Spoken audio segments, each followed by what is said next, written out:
Folks, I want you to listen to this video and then you draw your own conclusion as far as what's going on with the messy situation with COVID 19 around this world. Listen and draw your own conclusion. I bring this to you because I think it was needed to heard. Just listen.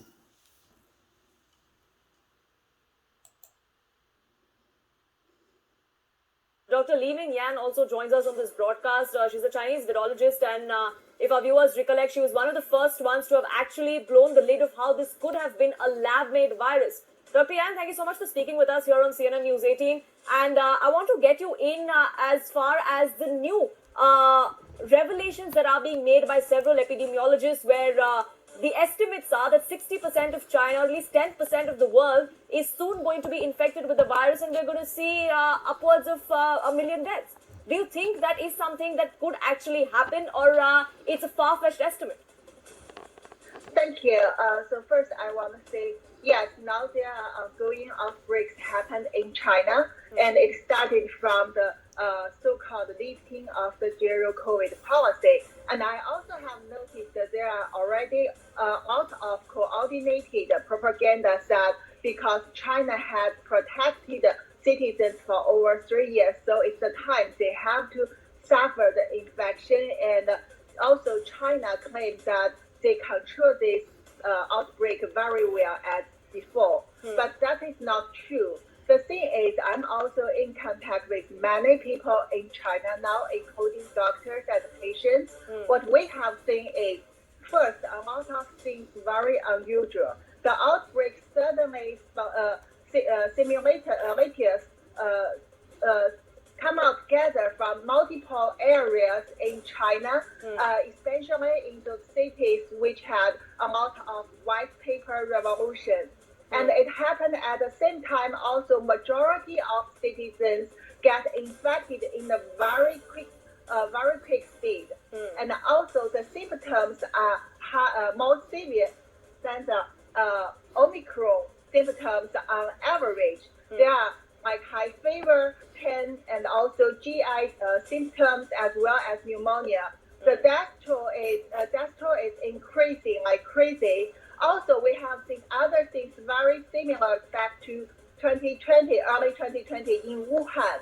At that time, Chinese Communist government claimed that the pandemic was under the control.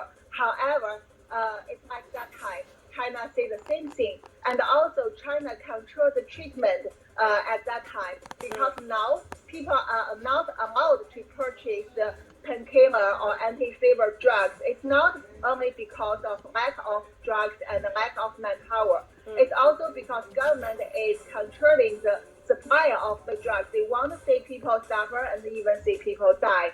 So there are many things I'm now working with US side and to provide the information. We need to be aware of that. Sure.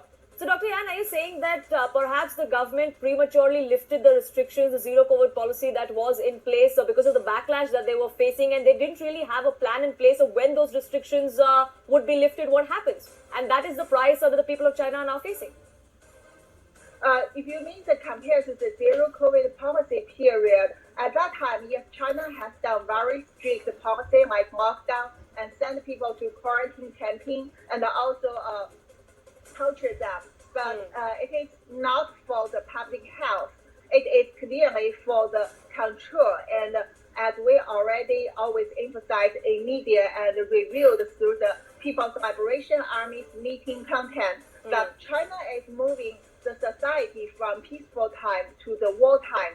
So this is one way to do the mobilization to minimize the people's daily costs and transfer to military country.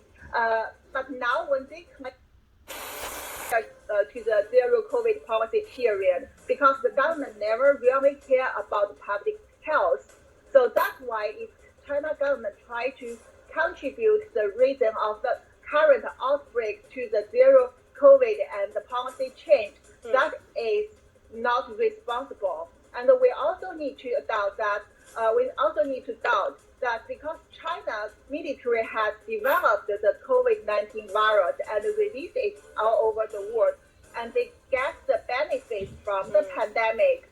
So what can they do now? Do you still trust them? Whether the new variants are naturally originated from the China society now, or they come out from the lab, or whether something else happened. And also the China vaccine, Chinese people use is the made in China inactive vaccine. Most of Chinese people get 2 to 3 doses of inactive vaccine. This can cause, potentially this can cause antibody-dependent enhancement. And this could be also one of the reasons contributing to the current outbreak. There are many factors we have to evaluate. Sure, but when the virus broke, when the pandemic outbreak happened, not just in China but around the world as well, the allegations of suppression of facts by China came to the fore, given the kind of control China has on the kind of information that goes out, be it about where the virus originated from, or the number of deaths or the number of cases that were being reported. Do you think something similar is happening now as well? Compared to the early pandemic happened in Wuhan, yes, I see a lot of similarities. Except for the things I mentioned to you, also we see that military's role is important in the outbreak.